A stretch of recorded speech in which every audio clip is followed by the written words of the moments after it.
Hi hello नमस्कार. तर पुन्हा एकदा माझ्या यूट्यूबच्या नवीन ब्लॉगमध्ये तुमचं अगदी मनापासून स्वागत आहे सर्वांना. श्री स्वामी समर्थ. तर आता सकाळची कामं वगैरे आवरलेली आहेत बघा. झाडू, फरशी, देवपूजा आणि सगळं झालेलं आहे. आणि आता थोडंसं फक्त मनी प्लांटला पाणी वगैरे घालायचं आहे आणि बाहेरच्या झाडांना वगैरे घालून आलेले आहे. आणि वांग्याची भाजी, चपाती, आणखी एखादी भाजी काय असं म्हणजे अजून ठरवलं नाही मी काय काय बनवायचं. फक्त वांग्याची भाजी तयारी करून ठेवलेली आहे, पीठ मळून ठेवलेलं आहे. आणि त्याच्यानंतर कपडे वगैरे धुवून ठेवलेले आहेत, वाळत घालायचे. तर म्हटलं पहिल्यांदा पीठ वगैरे मळून चांगलं तेल वगैरे लावून ठेवलं ना तर काय होतं माहिती का, चांगलं मस्त असं भिजून जाते आणि चपात्या अशा टम फुगून निघतात आणि मऊ एकदम सॉफ्ट चपात्या होते. त्यासाठी ना सुरुवातीला स्वयंपाकाला लागण्याच्या अगोदर मी पहिल्यांदा ना हे बनवून म्हणजे कणिक पीठ वगैरे मळून घेतलेलं आहे. त्याच्यानंतर ते झालं की वांग्याची भाजी बनवायची होती, तर त्याची इथं तयारी करून ठेवलेली आहे. तर सिंपल अशी आमटी म्हणतो ना आपण, तशी आमटी बनवायची आहे आज. कारण सारखं पण मसाला खाणं एवढं काही चांगलं नाही. तर आठवड्यातनं एकदा दोनदा मी मसाला भाजी करत असते. म्हणजे वांग जरी असलं ना तरी मसाला वांगा किंवा आपलं भरलेलं वांग असं करत असते. आणि एकदा अशी साधी भाजी करायची. म्हणजे काय होतं माहिती का, सतत पण असं घट्ट भाज्या खाणं काही चांगलं नाही, सुक्या भाज्या खाणं काही चांगलं नाही.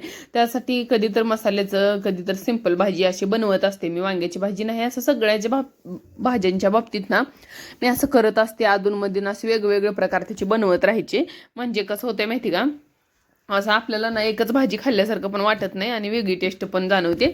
तर अद्रक लसूणची पेस्ट आणि थोडीशी कोथिंबीर, जिरे, मोहरी, आपले एक अर्ध टोमॅटो, अर्ध्याच्या वर थोडंसं टोमॅटो घातलेलं आहे. कारण थोडंसं टोमॅटो ना असं आंबटसर होतं जास्त.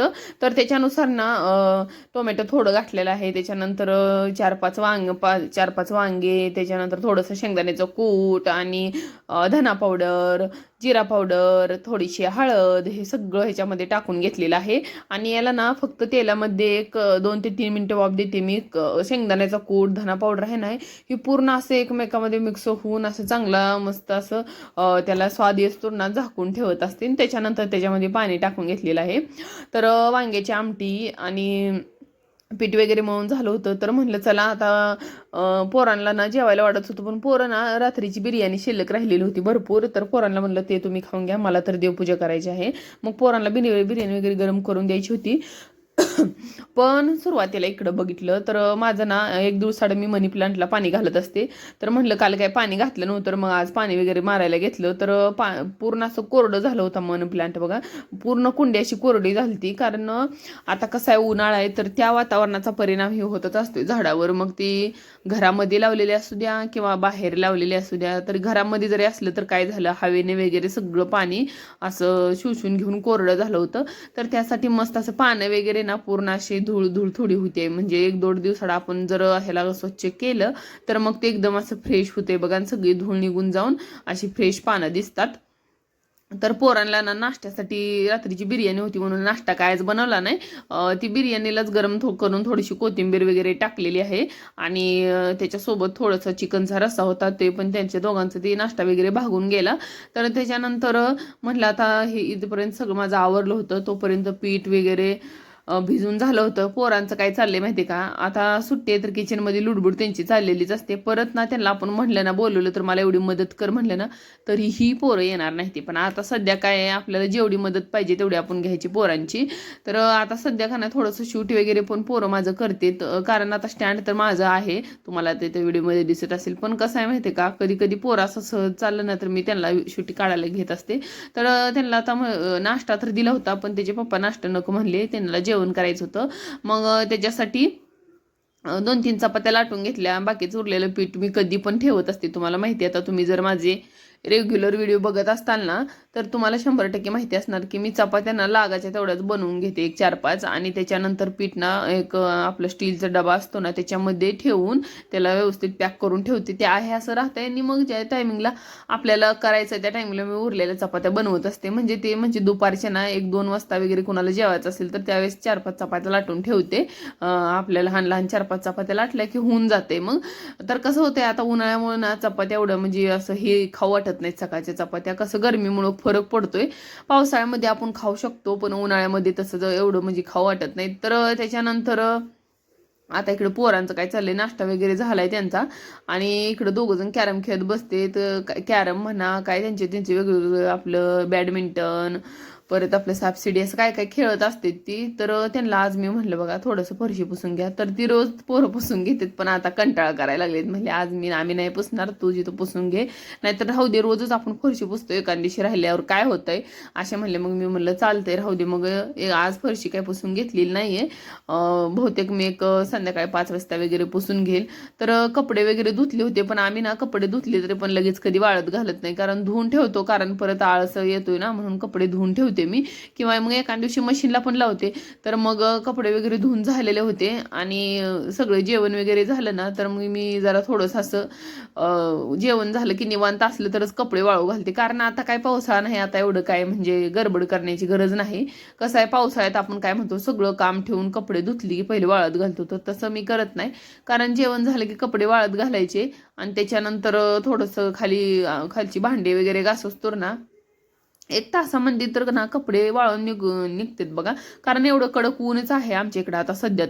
तर मग त्याच्यामुळे मी काय कपड्याची एवढी गडबड करत नाही, फक्त काम उरकासाठी धुवून ठेवते. मग त्याच्यानंतर इकडं बघा काय चाललंय आता यांचं ना. आता असा एक पण दिवस गेला नाही की किचनमध्ये यांनी राडा घातला नाही, यांचं असं आहे. ही काय करतात माहिती आहे का, एक दिवस आंब्याचा ज्यूस, आता तुम्ही बघितलं असेल की गेल्या आठवड्यात ना माझे व्हिडिओ होते ना, त्याच्यामध्ये यांनी पूर्ण म्हणजे आमरसचा मिल्कशेक, परत आमरसचं परत काय काय असं मिक्स करून त्या काय काय त्यांनी दोघांनी बनवलं होतं. आणि तर त्या आंब्या होते ना, तर एक भरपूर तुम्हाला सांगते, भरपूर आंबे होते गावाकडनं आणलेले. बरोबर म्हटलं तर अर्ध ठिका आंबं मी आणलं होतं. ठिका म्हणजे एक 2 आपले कॅरेट असते ना आंब्याचे, द्राक्षीची कॅरेट असते ना, तर द्राक्षीचे 2 कॅरेट भरून आंबे होते, एवढे मोठे मोठे. तर तेवढे पोरांनी सगळं ना ज्यूस करून, मी पण आमरस बनवायचे पण ज्यूस वगैरे करून त्यांनी संपवून टाकले. आणि आज बघा ते लाडू बनवत बसले, त्या दिवशी पण त्यांनी लाडू बनवले, आज वेगळे लाडू बनवले. तर इकडे यांच्या दोघांचं काय चाललंय बघा, यांच्या दोघांचं काय चाललंय, पूर्वाचं आणि त्याच्या काय ऋतूचं आणि त्याच्या पप्पाचं ना, मला ना थोडंसं काय झालं किचनमध्ये, आपले चमचे वगैरे आपली म्हणजे उलटण वगैरे ना आपल्याला रोजच्या रोज लागते. तर त्याच्यासाठी इथं माझ्याकडं आहे एक, म्हणजे मी घेतलेलं अडकवायला, पण तेवढ्यात माझं आता म्हणजे व्यवस्थित बसत नाही, कारण सामान भरपूर झालेलं आहे, सगळं डबल डबल झालेलं आहेत, पळ्या वगैरे, परत उलटणी, परत असे चमचे तर भरपूर आहेत, 1-2 डझन चमचे असतील. तर मग पाहुणे वगैरे आल्यावर आपल्याला लागतं, किंवा आमच्या घरात आता सध्या आम्ही 4 जण आहोत, त्यामुळं आम्हाला रेग्युलर जेवढे लागतात ना तेवढे सध्या मी वर ठेवलेले आहेत. तर हे सामान ना आपल्याला आता सण वगैरे असला तर मग सगळं ही तळायला वगैरे, भजी तळायला किंवा हे वेपर्स तळायला, आपला उपवास वगैरे असले सगळं सामान लागते, म्हणून ते सगळं तिथेच अडकवून ठेवलंय मी. आणि जर मग असं अचानकच काढायचं म्हटलं ना, तर मग ते असे पदार्थ करायला पण काही इंटरेस्ट येत नाही बघा, कारण अगोदर ही सगळं काढा आणि मग ते पदार्थ बनवा तर चांगला वाटत नाही. तर हातासारख्या वस्तू घावल्या ना तर आपल्याला कसं होतंय, आपण आरामात स्वयंपाक करू शकतोय. तर मग आणि कसं असते, ही ना आपल्या लेडीचं ही सुख असते की ज्या त्या वस्तू ज्या त्या ठिकाणी, म्हणजे लेडीचं हे छोट्या छोट्या गोष्टीमध्ये सुख असते. तर आता इथं माझं इथंपर्यंत स्वयंपाक झाला होता, पण थोडंसं ना संध्याकाळच्या टायमिंगला इथं बनवून घेतलेली आहे बघा, बटाट्याचा थोडासा रस्सा बनवून घेतलेला आहे मी, कारण एवढं काही जास्त लागणार नव्हतं, थोडासाच रस्सा लागणार होता. लागलंच तर मी बेसनच्या पोळ्या वगैरे बनवणार होते, म्हणून एक टोमॅटो चिरलेला आहे, एक कांदा चिरलेला आहे, आणि बटाटा, थोडंसं घरचं काळं तिखट, थोडंसं हळद, थोडीशी मीठ, थोडीशी धना पावडर, हे सगळं टाकून ना शेंगदाण्याचा कूट टाकलेला आहे, कढीपत्ता, हे सगळं टाकून चांगलं असं मस्त तेलामध्ये फ्राय बटाटा करून घेतलेला आहे. एकदम थोडा पाहिजे होता पूर्वासाठी आणि ऋतूसाठी, त्यांच्या दोघांसाठी बनवलेला आहे. तर मी काय करते आता, सध्या ना उन्हाळा आहे, तर काय होतंय की म्हणजे एक्स्ट्रा भाज्या करणे किंवा चपात्या भरपूर लाटून ठेवणे हे ना मी अजिबात करत नाही. जसं मला लागेल ना तसं मी बनवत असते. तर मला ना आज मी 2 रॅक स्वच्छ केले होते, पण एक रॅक आता सध्या खराब झालेला आहे. माझ्या घरामध्ये ना असे 3 एकूण असे मांडणे आहेत, तर 2 मांडण्या साफ केलेत, 1 मांडणी साफ करायचे. तर मग ती पण आज मी करून घेणार आहे, पण आज ती काय व्हिडिओमध्ये घेणार नाही मी, कारण प्रत्येक गोष्ट व्हिडिओमध्ये घ्यायची म्हणलं ना तर मग व्हिडिओ खूप मोठा होतोय. तर मग सगळी किचन वगैरे साफ केले एकदम. आणि असा होता बघा आजचा दिवस. तर भेटूया उद्याच्या नेक्स्ट व्हिडिओमध्ये.